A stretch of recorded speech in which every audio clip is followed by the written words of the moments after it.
everyone, students. How are you?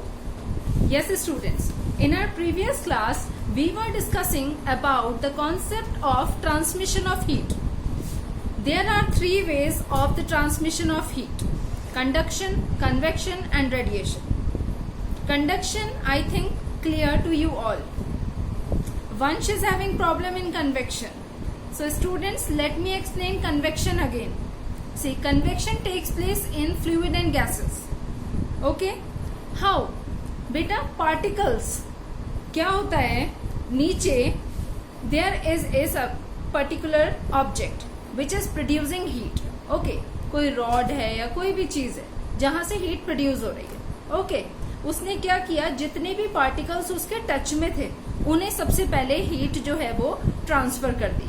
वो गर्म हो गए, बट अभी ऊपर का सारा जो फ्लूइड था, जो वाटर था या कोई और फ्लूइड था, वो अभी भी क्या है, ठंडा है. ठीक है. अब क्या होगा, ये जो हॉटर पार्टिकल्स थे ये रिप्लेस करेंगे, ये ऊपर चले जाएंगे और कोल्डर पार्टिकल्स नीचे आ जाएंगे. कैसे बेटा इसलिए क्योंकि लाइटर पार्टिकल्स क्या होंगे, हमेशा ऊपर रहेंगे और जितने भी हैवियर पार्टिकल्स होंगे वो नीचे आ जाएंगे. तो जो कोल्डर पार्टिकल्स होते हैं they are heavier. Okay, they are heavier than hotter particles. Hotness में क्या होगी, एक्सपेंशन होता है, एक्सपेंड होते हैं. तो जब एक्सपेंड होंगे तो ऊपर चले जाएंगे. ठीक है ना. तो इस तरह से बेटा रिप्लेसमेंट, ये साइकिल चलती रहती है, कंटिन्यूसली चलती रहती है. और इसी तरह से जब तक चलती रहती है बेटा, जब तक कि टॉप मोस्ट, सबसे ऊपर वाले जो पार्टिकल्स थे, जो कोल्डर पार्टिकल्स थे, वो हीट अप ना हो जाए. ओके. तो इस तरह से कन्वेक्शन जो होता है वो होता है. ये गीजर में होता है बेटा. ठीक है. इसी तरह ये हमारे रूम कंडीशनर्स जो एसी होते हैं, एयर कंडीशनर्स होते हैं, उनमें भी यही होता है बेटा. इनमें क्या होता है बेटा कि आपने देखा होगा बहुत गर्मी होती है, फिर आपने एसी ऑन किया, रूम जो है वो ठंडा हो गया. क्यों ठंडा हो गया बेटा? क्योंकि जो भी प्योर एयर जो होती है, जो भी फ्रेश एयर होती है, कोल्ड एयर होती है, वो हैवी होती है, वो नीचे रहती है, कोल्डनेस नीचे रहती है और हॉटनेस जो होती है वो ऊपर जाते रहती है. ठीक है. आपको पता है बेटा, जब हमारे घर में बहुत सी वेंटिलेटर्स होते हैं तो घर बहुत ठंडे रहते हैं. वेंटिलेटर समझते हैं आप बेटा? जो हमारे घर में ऊपर की तरफ बिल्कुल टॉप में रेक्टेंगुलर या सर्कुलर जो होते हैं, कुछ ओपनिंग्स होती हैं. ठीक है. या आपने देखा होगा शाम को हम उन्हें खोल देते हैं, अक्सर इस तरह से खुलती हैं. ठीक है. या फिर परमानेंटली ओपन होती है, ऐसा भी होता है बेटा, बरांडास वगैरह में होती हैं. ठीक है. तो उनकी हेल्थ, उनका क्या रोल है हमारे घर में बेटा? हमेशा जो बहुत ज्यादा वेंटिलेटेड घर होते हैं, वेंटिलेटर्स वाले घर होते हैं, वो ठंडे होते हैं. और जो बंद घर होते हैं जिनमें वेंटिलेटर्स नहीं होते हैं, वो गर्म रहते हैं. बेटा रीजन इज दैट वेंटिलेटर्स हमेशा टॉप पे होते हैं, ऊपर होते हैं. वॉल में जो भी वॉल होती है उसके ऊपर के साइड होते हैं. क्यों होते हैं? क्योंकि उनके थ्रू क्या होता है, जितनी भी हॉट एयर होती है वो बाहर निकलते जाती है. क्यों? क्योंकि हॉट एयर जो होती है बेटा वो लाइटर होती है. ठीक है. लाइटर होती है, वो ऊपर जाती है और मतलब जो डोर और विंडोज होती हैं उनसे फ्रेश एयर अंदर आती है. तो वो फ्रेश एयर हैवी होती है, नीचे रह जाती है. और जो हॉट एयर होती है वो वेंटिलेटर्स के थ्रू ऊपर उठ के बाहर निकल जाती है. तो सारे घर में क्या हो जाता है बेटा, कोल्ड एयर जो होती है वो जगह बना लेती है और हॉट एयर को बाहर निकाल देती है. इसकी वजह से घर ठंडे रहते हैं. तो ये जो वेंटिलेटर्स का कॉन्सेप्ट है बेटा, ये भी कन्वेक्शन पे काम करता है. ठीक है. ओके स्टूडेंट्स, मुझे लगता है अब कन्वेक्शन आप लोगों को समझ आ गया होगा. In my next class I will explain radiation like this. Conduction clear हो गया, कन्वेक्शन क्लियर हो गया. ठीक है. आज जो है वो अच्छे से बस कन्वेक्शन को समझो. ठीक है. And we will do question answers. Okay. And one topic we will discuss that on what factors heat depends upon. Okay. जो मतलब कौन कौन से फैक्टर्स पे जो होता है वो हीट डिपेंड करती है. Okay. Flow of heat. Okay students, so let's begin with some written part and then I will explain it to you. First of all students, start writing in your notebook. Your first question for today is short question number 6. Why do birds fluff up their feathers in winter to keep warm? This is your short question number 6, students, as we had done short question 1 to 5, okay, in our previous classes. Okay, so first of all, before writing the answer of this question, I would like to explain. Students, आप लोगों ने कभी भी bird को उड़ते हुए देखा है? डेफिनेटली देखा होगा, है ना? बर्ड कैसे उड़ती है बेटा? पूरे अपने फेदर्स जो होते हैं वो उन्हें खोल कर उड़ती है. अच्छा, अब आपको एक और सिचुएशन याद दिलाती हूँ. बेटा, ड्यूरिंग विंटर्स आपने देखा है बर्ड्स बहुत छुप के बैठी हुई होती हैं और कुछ कुछ इस तरह से लगती हैं. देखिए, बस ऐसे करके बैठी होती हैं और थोड़ी सी मोटी मोटी सी लगती हैं, और वो क्या करती हैं, अपने फेदर्स को ऐसे बीच बीच में खोलती हैं और फिर उसके बाद बंद कर लेती हैं. बेटा, पता है वो क्या करती हैं? पता है इसके पीछे रीजन क्या है? वो क्या करती हैं, बाहर जो एयर होती है उस सारी एयर को वो अपने फेदर्स में थोड़ा सा भर लेती हैं, फिर उसके बाद फेदर्स को ऐसे करके बंद कर लेती हैं.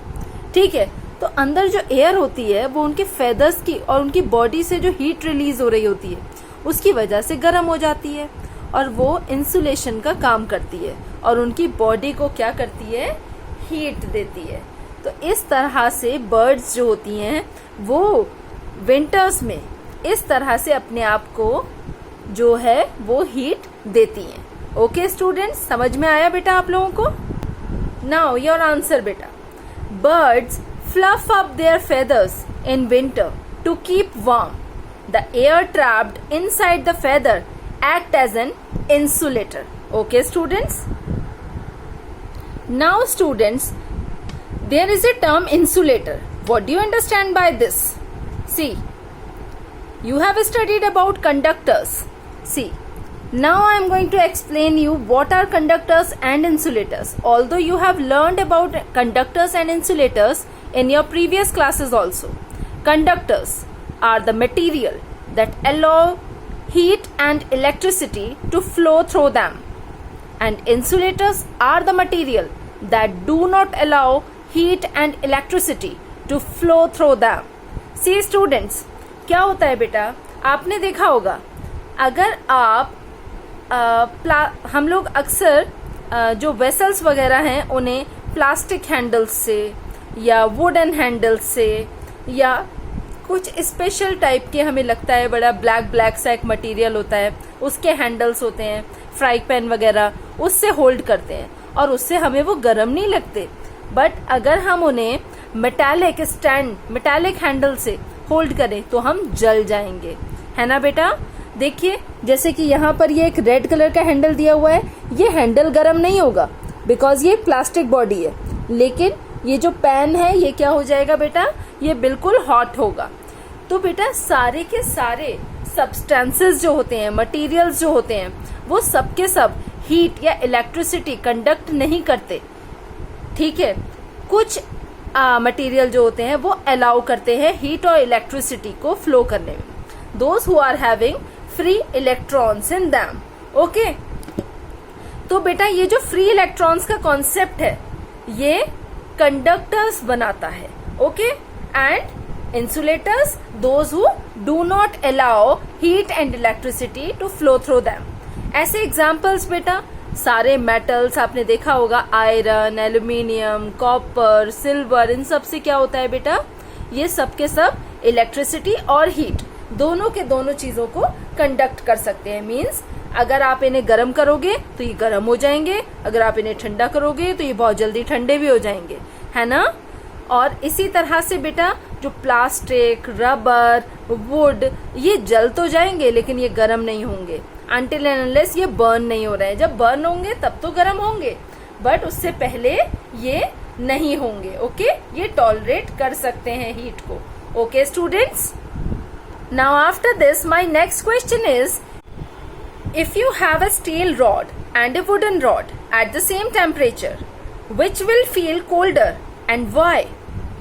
See students, metal feel colder than wood if they are both at room temperature, because metal conducts heat much better than wood does.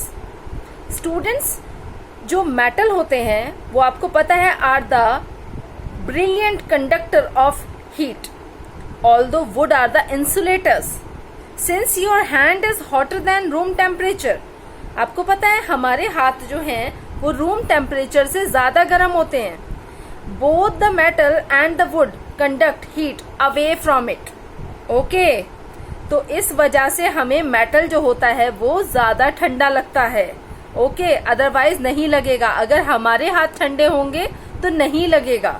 Okay, अगर आप आइस वाटर में अपने हैंड्स को डिप कर देंगे तो आपके हाथों का टेम्परेचर अचानक से बहुत कम हो जाएगा. ठीक है, आपके हाथ बहुत ज्यादा ठंडे हो जाएंगे. और फिर अगर आप मेटल या वुड किसी भी चीज को छुएंगे तो आपको वो गर्म लगेगी. ओके बेटा, इट डिपेंड्स कि हमारी बॉडी का टेम्परेचर कितना है उसके अकॉर्डिंग. और नेचुरली मेटल और वुड के कंपैरिजन में हमें मेटल हॉटर भी ज्यादा लगेगा और कोल्डर भी ज्यादा लगेगा. Okay, by the same token, if the metal and the wood are hotter than your hand, the metal will feel hotter than the wood. Okay students, दोनों चीजों में क्या होगा, मेटल ही जल्दी अफेक्टेड होगा. Now बेटा, next question, that is short question number 7. After completing this answer बेटा हमारे सारे short questions complete हो जाएंगे. बेटा मेरी आप लोगों से एक रिक्वेस्ट है कि जब आप लोग आंसर्स लिखते हैं तो प्लीज प्लीज वीडियोस को भी सुनिए. रीजन इज दैट कि हर आंसर को बेटा एक्सप्लेन किया है. अगर आपको एक्सप्लेनेशन समझ आ गया तो आंसर तो आप अपनी लैंग्वेज में लिख लोगे. आपको मेरी लैंग्वेज कॉपी नहीं करनी पड़ेगी बेटा. And by the same time आपका बेटा ट्रांसलेशन स्ट्रांग होगा, आपकी जो है राइटिंग स्पीड बढ़ेगी, इवन आपकी थिंकिंग पावर बढ़ेगी बेटा. ओके, तो please please please I am telling you again and again, उसको ध्यान से सुनिए and then try to write answer in your own words. I will definitely not going to be cut your marks और even मतलब I just appreciate if you are writing in a break sentences. I don't have any problem. Okay, but I should appreciate that you should write the answers in your own language. Try at least. Okay, बेटा धीरे धीरे करके language भी sentences भी improve हो जाएंगे, but एक बार कोशिश तो कीजिए. A laboratory thermometer, can we use laboratory thermometer to measure our body temperature? No बेटा, आपको पता है कि क्लिनिकल थर्मोमीटर्स में किंक होती है बेटा. तो जब आप अपने माउथ से थर्मोमीटर को हिलाते हो मतलब बाहर निकालते हो तो डेफिनेटली वो हिलता है टेम्परेचर रीड करने के लिए, है ना.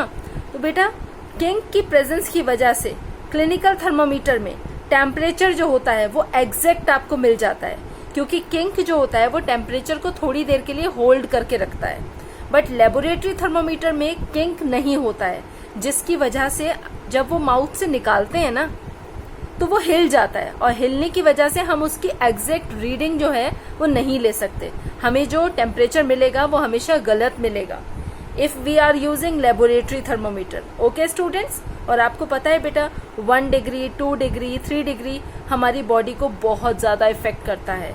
ठीक है, 100 डिग्री फीवर है, ओके ठीक है घर में ट्रीट हो जाएगा. लेकिन अगर 102 है तो डेफिनेटली हम डॉक्टर के पास जाते हैं, फौरन जाते हैं immediately. Okay, that's why I am telling you. Okay, a laboratory thermometer cannot be used to measure the human body temperature. This is because as soon as we take out the bulb of the laboratory thermometer from our mouth, the level of mercury in its tube will start falling quickly. This will give a wrong value of the body temperature. बेटा 1-2 degree बहुत ज्यादा effect करता है body में हमारी. Okay okay बेटा. Now students, I think you people are getting what I am telling you. ठीक है, आप लोगों को समझ आ रहा है ऐसा मैं assume कर रही हूँ. Okay students, in text question, why I am assuming? Because you people are not having doubts.